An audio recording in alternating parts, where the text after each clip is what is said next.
Yeah, it goes, everybody, because it's Sharon Month Part 2.5. I don't know. I don't know. This is gonna be a long Sharon Month. I don't even know why. So, for Sharon Month 2. Point whatever, we are going to play Kubitori Sarasa or something like that. I forget. Wait, so let's start. I thought there were some options here, this game contains scenes of violence and grotesque depictions. Sure you do, Sharon, of course you. Work affection and in relation to real person, organization, or events is purely coincidental. Yeah.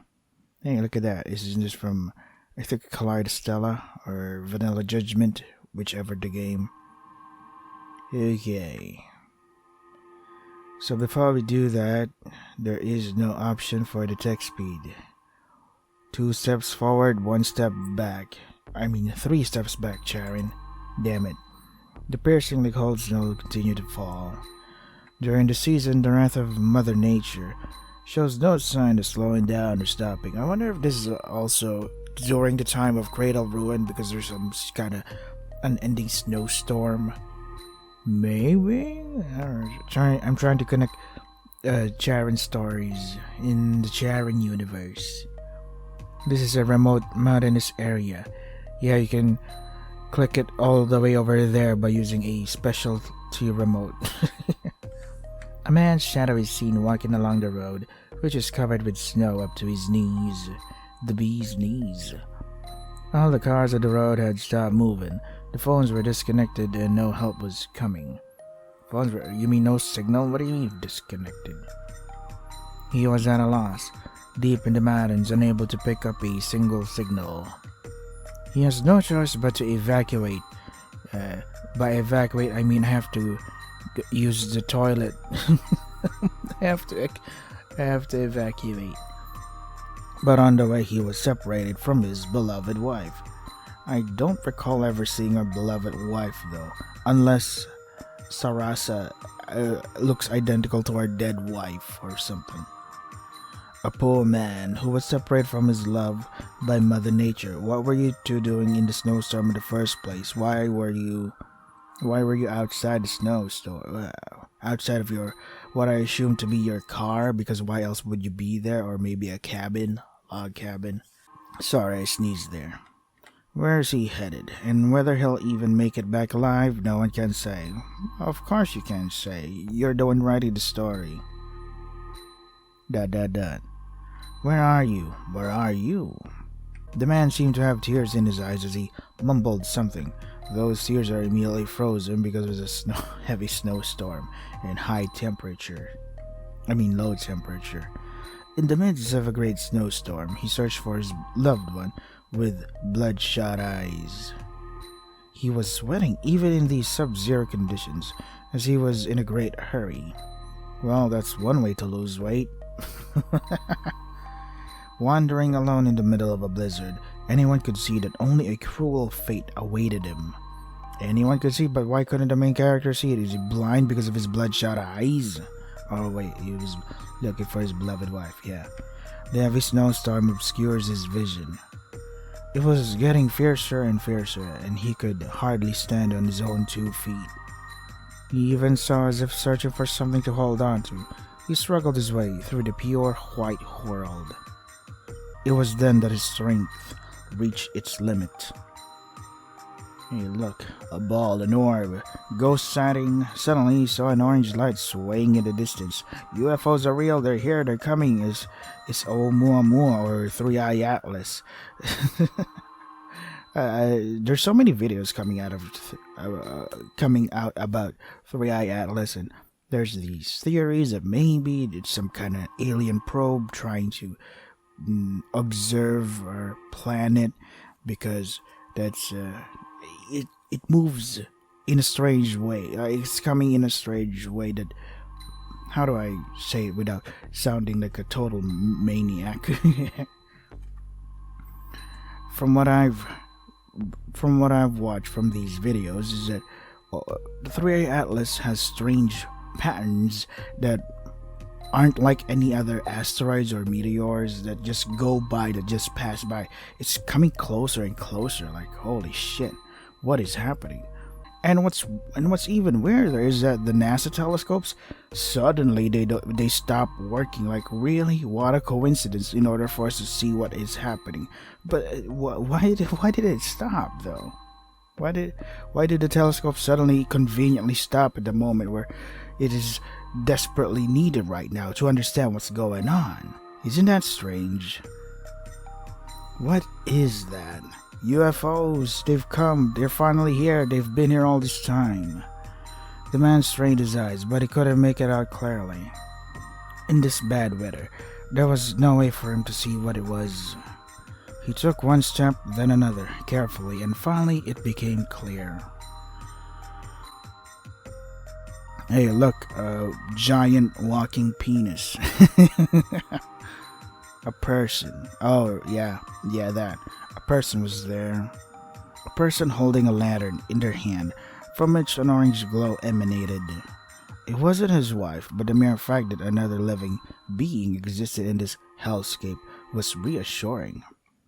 More than anything, just knowing that there was another human being around made him feel less tense.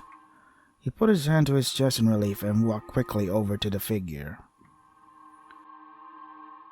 She's so pretty. Hail, traveler. Yeah, it is a hailstorm. Yeah, that's a pun. At a distance where the figure's face was clearly visible, they called out to the man. Standing there was a young woman. What's the matter? What are you doing here, in a place like this? Good question. What am I doing? Why did we even come here in the first place? I don't know. Did our car break down or something? Her features were beautifully formed, and her voice had a lovely tone, like a ringing bell. Her luscious black hair was swept by the wind as she stared worriedly at the man. I'm looking for my missing wife? Oh, okay. So we misplaced our wife somewhere in the snowstorm? Huh, what kind of dumb husband are we? I see, so you've lost your way? No, you're not listening to me. I just said I lost my wife somewhere around these parts. Have you seen a woman, a nagging type woman that never stops yapping, repeats the same thing, even though it was already said in the beginning? Her brow furrowed in thought for a moment, and then she smiled at him as if she made up her mind. This is certainly no place to be standing around. My home is just around here. Why not stop by? Cool. As soon as she said that, she turned around and started to walk away. In spite of the poor visibility, the woman walked as if she knew the way. If you're used to this kind of thing, then maybe, yeah, it's no big deal. Some people could just walk around in the dark because they're so used to their house. Under these circumstances, her confidence was an uplifting sight to behold. The man, nearing the limit of his physical and mental strength, decided to do as she suggested. Better than freezing to death.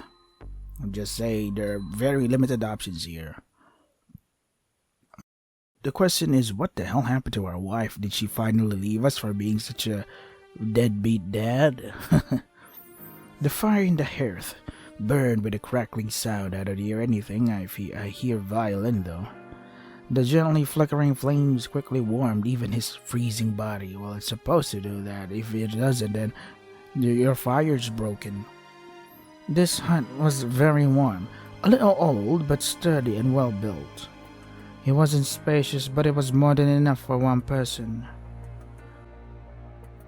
I see, that must have been quite difficult for you. Yes, it was, whatever. She was brewing tears. She listened to the man's story. My wife, she was beating me up and I finally told her to stop, and then she suddenly ran off because I was being abusive. Like I wasn't able to comprehend her. Like, wait, what? Since when did I beat you? I'm the one suffering physical abuse and mental and verbal abuse here. And when I finally told you to stop, suddenly you're like, oh, you're abusive. What? This is bullshit. No wonder people don't want to date modern women. Why is the music so triumphant? Like, I'm inspired. I will save the world. This is dumb. Green liquid is poured from the teapot, spitting out steam as it splashes into the cup. As the man watched, he was struck by memories of his own childhood. Cool. I want this for a thumbnail. Let me just give me 5 seconds, boys. 5, 4, 3, 2, 1. Cool. Why did I do that? Here, drink up. The man took it and wrapped his hands around the teacup to warm them. Normally, he would flinch from touching such a hot object, but right now it felt about right. You must be cold, aren't you? A warm drink is the best medicine for a cold body. You sound used to that. His cold body and mind are gradually regaining its warmth. If he had stayed outside as it was, the man won't go unscathed. We were already damaged, mentally, physically, from the abuse. He was lucky to have met this woman by chance. By this point, it's no exaggeration to say that she is the man's savior. However, this is not the time to sit around leisurely. Suddenly remembering his original objective, the man felt anxious. While he sits around like this, his wife might be wandering outside in the cold snow. Good luck. I hope to see you alive tomorrow. The man can't sit around doing nothing as he suddenly stood up. Where are you planning to go? Calm down. You're not planning to walk along those snowed over roads in this state, are you? Snowed over, okay. I understand you're impatient, but at least get some rest before you go. Like how many hours of rest? 1? Half an hour? Although he is perplexed by her words, the man sat back down and calmed down. We are easily swayed, easily manipulated, easily told what to do because that's how we were raised.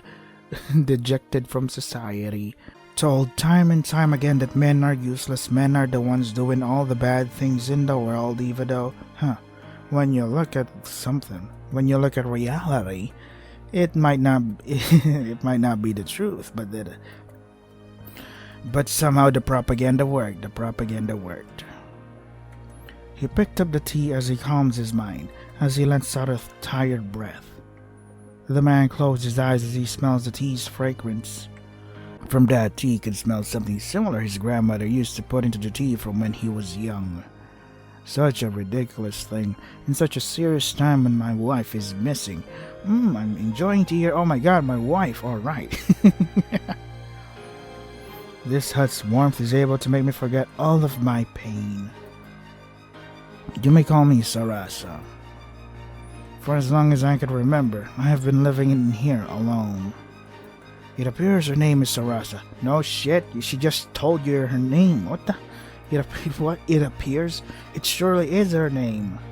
Why is such a frail young woman living alone all the way in such a remote area? Yeah, can you explain that? Where did you come from? Why are you here? Rather, it's very unusual for a person to live so deep within the mountains. You're a mountain witch. Wonder how does she manage such things like food? Where does she store it? Probably outside because it's cold as a refrigerator there. As a lot of questions kept popping up, the man decided to ask her, what happened to your family? Why are you alone? Let's see, where should I begin? The woman is staring into the air, thinking as if about something as she begins to talk. Both my father and mother has passed away a long time ago. Originally, my family used to live in a village nearby, but as she reaches that point, the woman paused for a while. I guess it's safe to say that we got kicked out of the village. It can't be helped. I wonder if this is the best choice for both the village and us. Sarasa is looking at the distance as if recalling something sorrowful. Being chased out, hearing those words, the man could only imagine a sorrowful scene. It reminds me of that one anime, Hell Girl. Yes, Hell Girl. It's so funny. That anime is it used to be really fun, but then rewatching it now, it's not really that good. The one thing I do like about it is people being petty, like, why are you so good at class? Why are you so perfect, etc. Use that And then they use the cursed website or thingy. And then, well, their soul is taken to hell, the victim's soul. And the one who did the request is also going to hell when they die. So, it's so dumb, man. Kind of funny, but dumb. Unfortunately, it is kind of boring as well.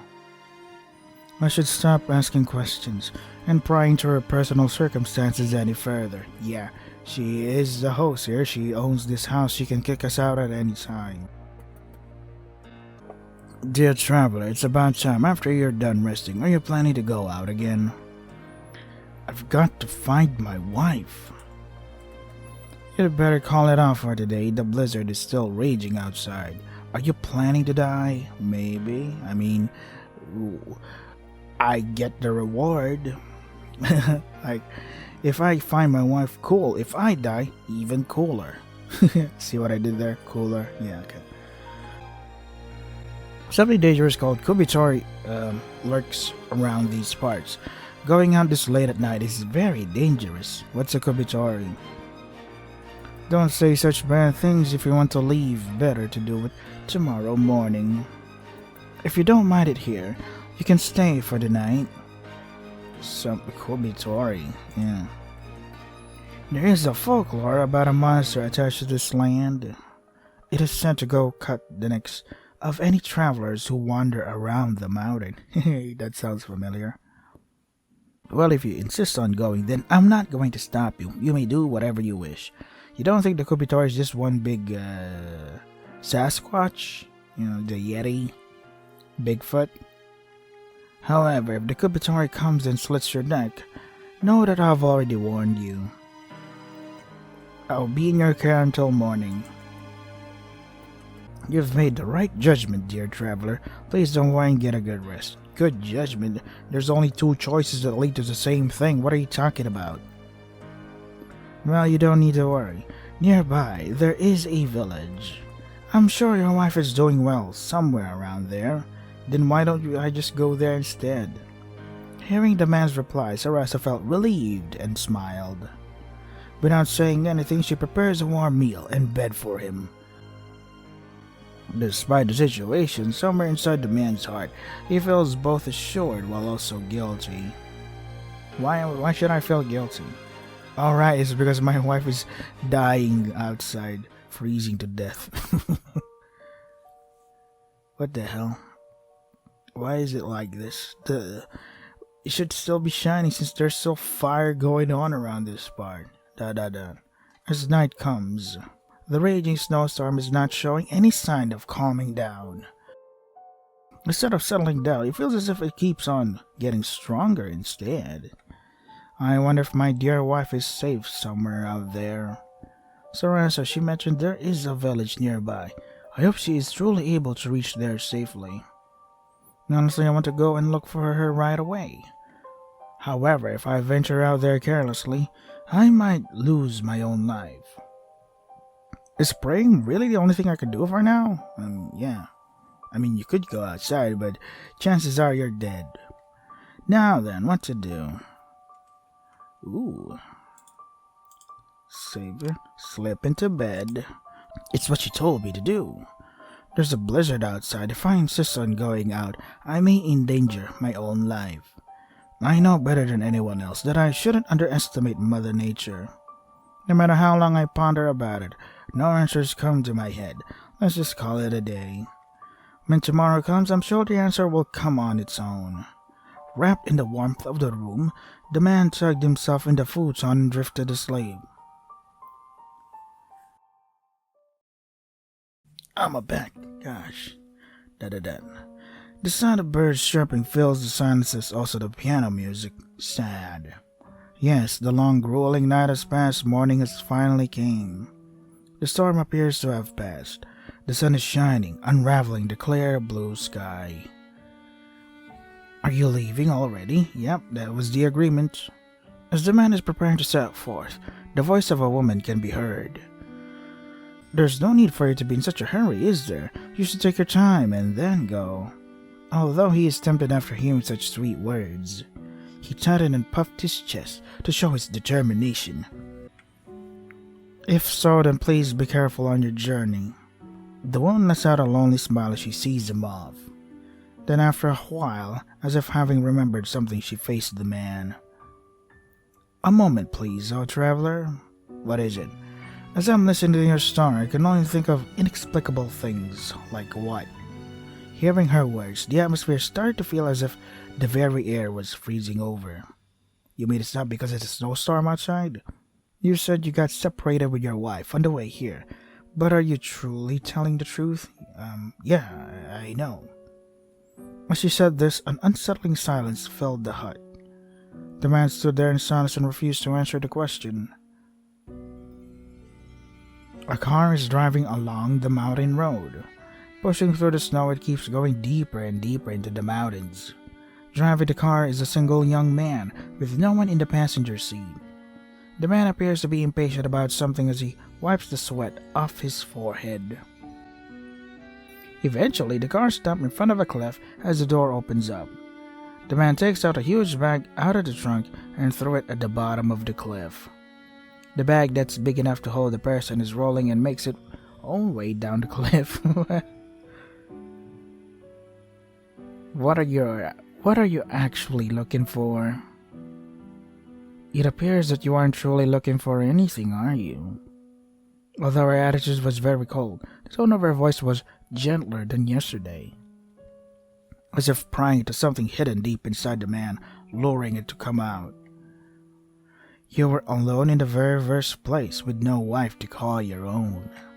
There's nothing for you to lose, that's why you don't need to worry. You don't need to worry about having a wife anymore. It's better as if she's never existed. That way is more convenient for both you and me, don't you think? I don't think, I just obey. She stares into the man's eyes as she whispered sweet words in his ear. Gaslighter. That's right. You should forget about any other woman. Just stay here with me forever. Can I cop a feel? Yes. Oh, is that a yes? He wondered when did he start to forget. His wife was the woman right here all along. What? As he convinces himself, he starts to gently close his eyes. Now, my dear, let me make you comfortable. Whomever you are, I will accept it all and bear the burden along with you. The past or the present, it makes no difference now. Sarasa smiled as the man's neck rolled down the floor with a thud. He's still dead in the end. Okay.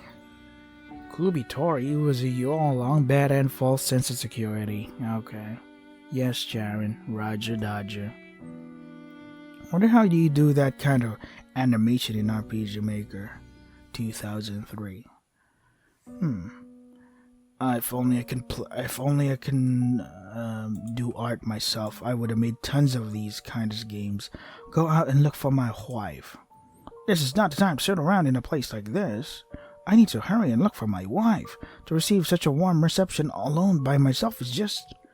At this very moment, somewhere out there she must be trembling in the cold. The man hurriedly puts on his clothes in a blink of an eye. He sneaks out of the hut quietly to not wake Sarasa up. The front of the hut was already dyed in white and barely visible. The never-ending blizzard has halted the man and blocked his way. The snow is piled up to knee level, and the visibility is just the worst. He keeps on walking as he fought to try and not get caught by the snow, knowing that in the path ahead his loving wife awaits him. I walk and walk, yet I still cannot see anything in the horizon. Yes, there wasn't a single sign or guidepost around here. Sorry. Like this, my wife already had died, buried in snow. Yep, that is a huge possibility. Right at that moment, he was about to give up. He can see a shadow resembling a building in the distance. With the tiny amount of hope he has left, he continued to walk step by step. How could this be? It's sunny here and the air is clear. Magic. Bullshit magic. It's like this very place is separated from the snowy mountains. He has finally arrived at a place that looks like a village, lined up with old buildings. Where is this place? Good question. Where the hell were we going? Why the hell are we here? Is that a much more compelling question? Could it be this is the village Sarasa mentioned before? Sure, why not? Still, why does it feel like there is not a single presence of a person? Well, we're about to find out, I think. Feeling something is wrong, the man decided to enter and explore the village himself. Inside the village, it was very quiet. Not even a single sound can be heard. It's as if the man himself is the only one left in the whole world. After not being used for so many years, dust has taken over, covering everything inside the houses. Ghost village. Gradually, such words came into his mind. Perhaps this is a different village than the one Sarasa mentioned before. Yeah, another possibility. The man keeps walking as he is having these thoughts inside his mind. Looking down the path, he can see a trail of footprints that are not of his own. Hey, what the hell? How the hell can the footprints leave a trail when there's snowstorm? But then again, it was mentioned that there's snowstorm isn't affected here or something. What bullshit. I wonder whose footprints are these.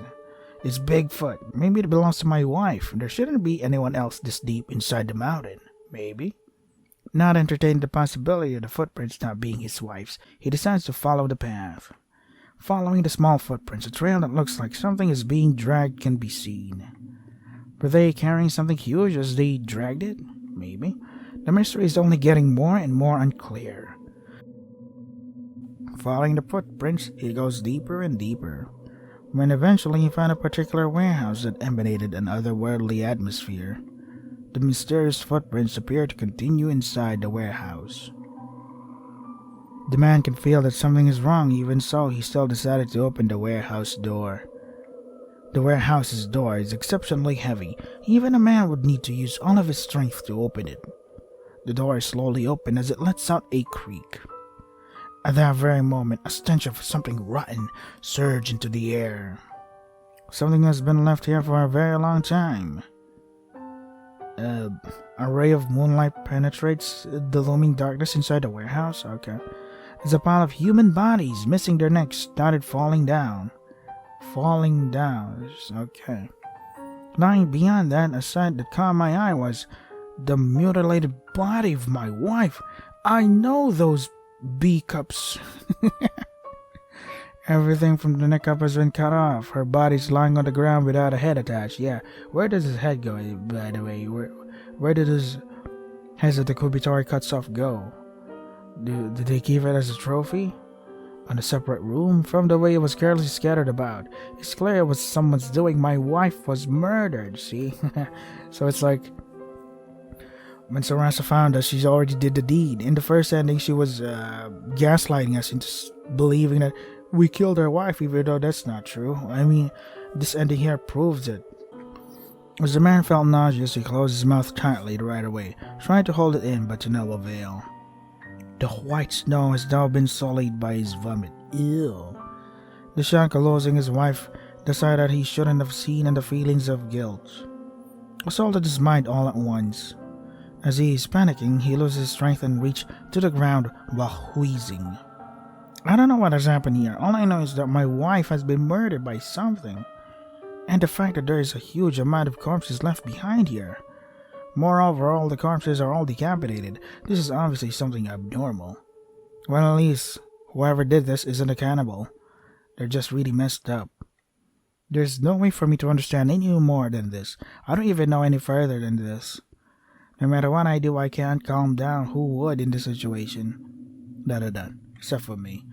It's dangerous to wander around these parts as the Kubitori might appear. To go outside this late at night is especially dangerous. Suddenly, Sarasa's words came to my mind. The folklore about a certain monster that I heard from that hut. Don't tell me. Could such a ridiculous thing truly exist? Bigfoot is much more credible. Did you find her? A cold voice jumped in from behind of the man, all of a sudden. Hey there. What kind of sight is that? Dear traveler, haven't I already warned you that the Kubitori would show up around these parts? I think I like this image better. But what kind of scythe is that? Why is the edge here? And it gradually goes long. It's such a weird scythe design. Standing in front of the ray of the moonlight she spoke to the man with the same attitude as before. However, if there's a definitive differences from before, that would be the scythe. The tool used for decapitating heads, huh? I wonder why you would have that. Grasped in her two hands was a huge sickle. Yeah, that. Such a weird face you're making right now. Do you want to know how it turned out like this? Sure. But in exchange, can I go home? She brandishes her sickle towards him as she gave him a cold glare. Unfortunately, but it's better that you don't know. God damn it, why even give me the option? You gave me hope. Please don't resent me, dear traveler. It's your fault for not heeding my warning. Yeah, we saw what happened in the beginning, in the previous ending. That was fun.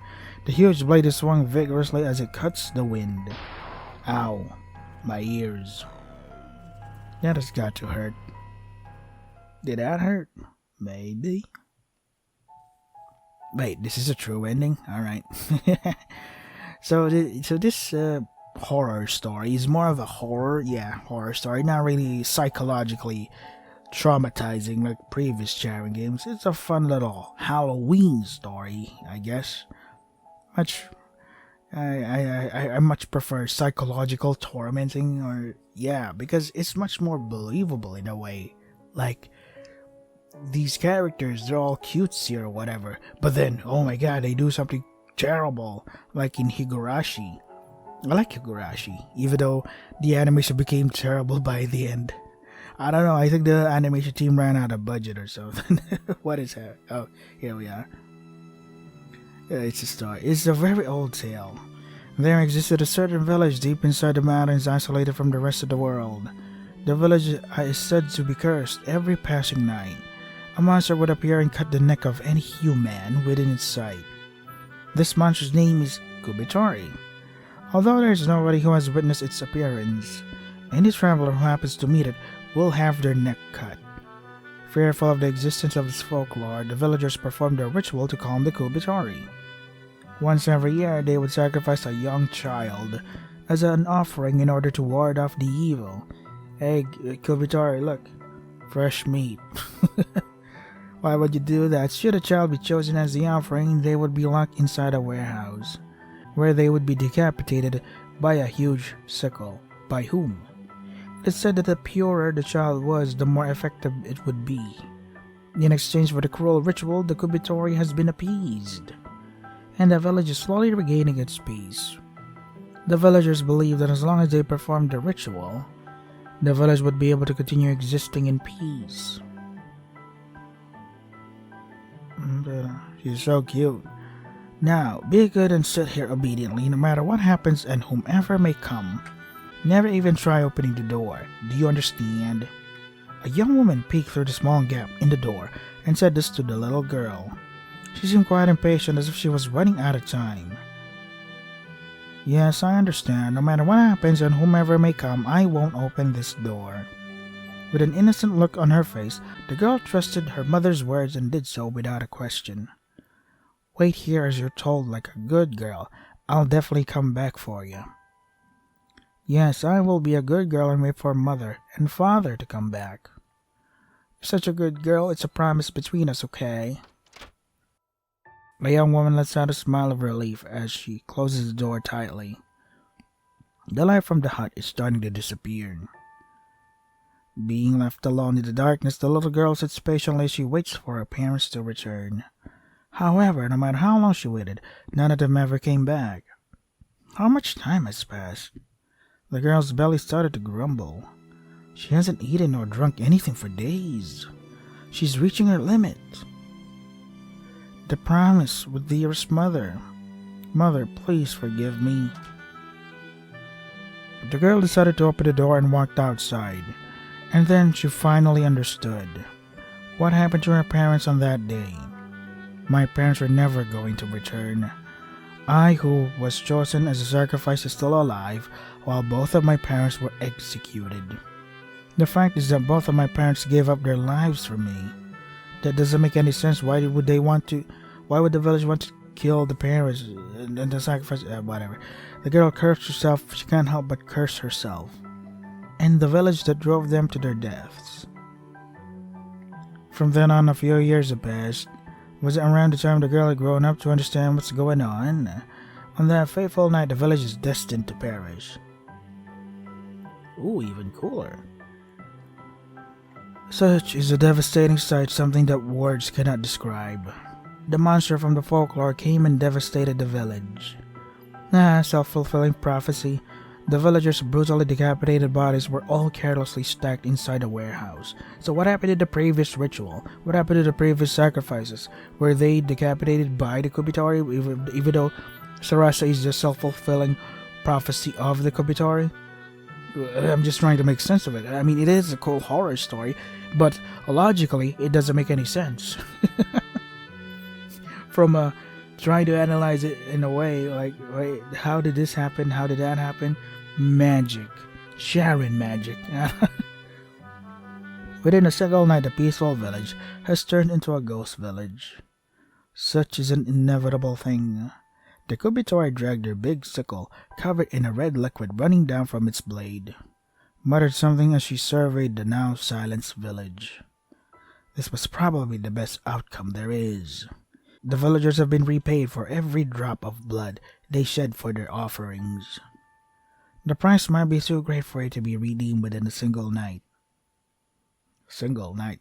So what does the outside travelers do have to do with anything? True and Kubitor. Why do people that just happen to be there, that is not part of the village, have to suffer the same consequences as the villagers? You're bullshit. This is bullshit. This is crap, man. Assault Sarasa? Okay. What kind of... I didn't put that there. Right now in this place, there's only a man and a woman who are strangers. Under one roof, it's not surprising if something should happen.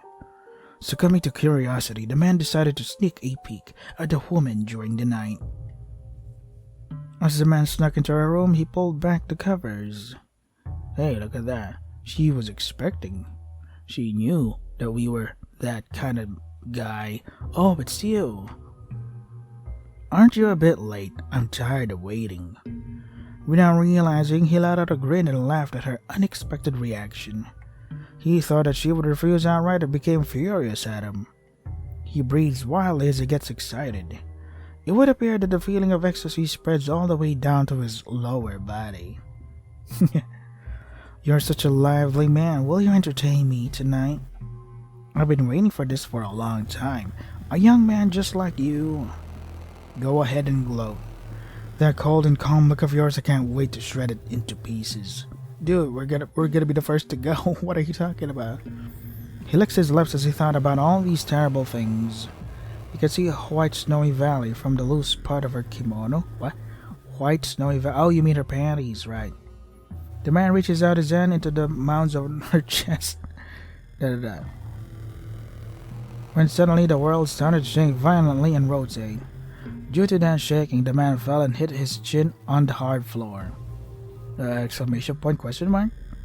He panicked and tried to look around him, however his body won't listen to what he says. As if his consciousness was placed somewhere else. What's wrong, dear traveler? It seems that you haven't yet comprehended what has actually happened. She puts her hand on her cheek as she lifts up the man's face. Hey. Wait, I'm wearing a kimono too? Laying on her chest, the man can see a decapitated body. The body of a man lying on the floor. With nothing above the neck, a gush of red liquid is flowing from the open cut. Yeah, the man's neck had been taken by the Kubitori. Nope, the neck is still there. The head has been taken.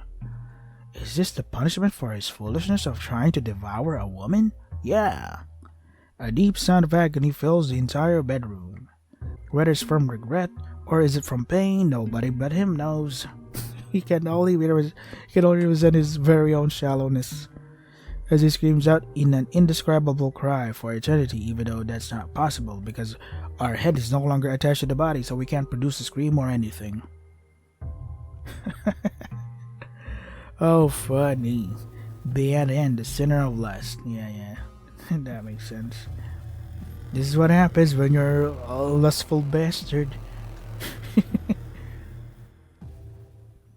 Okay, so are we missing something? Let's see.